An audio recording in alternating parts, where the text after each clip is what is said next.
টিকা ফাটা ৰ'দ দিছে। তাতে আকৌ জহনি মই কাৰেণ্টটো নাথাকে।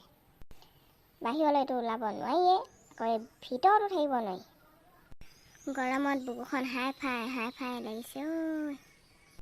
ইমান ভাগৰ লাগিছে, অকণমান শুইয়ে লওঁ। ইমান গৰমত বহি থাকিব নোৱাৰি, শুই থাকিব নোৱাৰি ঐ।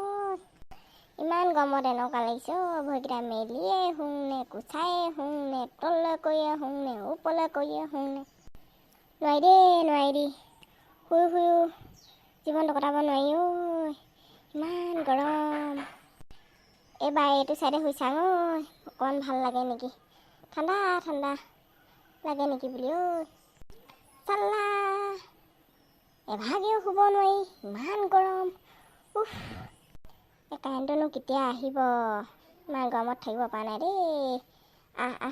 সোনকালে কাৰেণ্ট সোনকালে দেই, সোনকালে। এই সূৰ্যটো যদি আমাক কেনেবাকৈ ঘৰৰ মানুহ হ'লহেঁতেন, মই তাক গুৰিয়াই গৰম বাঢ়ি কৰি দিলোঁ। এতিয়া লোকৰ ঘৰ দেখিহে একো ক'ব নোৱাৰোঁ। হ'লেও মানুহ হোৱাহেঁতেন এচৰ দি থৈ আহিলোঁহেঁতেন। কিছুমান মানুহে কেনেকৈনো শুই বহি জীৱনটো কটায়, মই দেখোন এই গৰম কেইদিনেই কটাব পৰা নাই।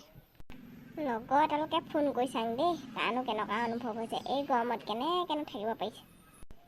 ঈশ্বৰৰ এইটোৱে ফোনটো অফ কৰি থৈছে, এই গৰমতে হ'বলা অফ কৰি থৈছে।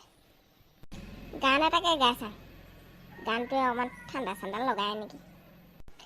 গৰমৰ দিনতো কাৰণ কাৰেণ্ট কাটে ঐ, ইমান গৰম কিয় লাগে মই নেজানো ঐ। হে ভগৱান, ইমান গৰম, কিবা উপায় এটা দিয়া হে ভগৱান, উপায় এটা দিয়া। ঈশ্বৰৰ মানুহে কয় নহয়, শুলেহে হুল কাঢ়ে, গৰমেহে গৰম কাটিব। উপায়টো মই পাই গ'লোঁ। অলপ দেৰি যদি মই ৰ'দত ৰৈ দিওঁ, তেতিয়াই গৰমটো কমিব। যাওঁ মই ৰ'দতে অলপমান বহি দিওঁগৈ।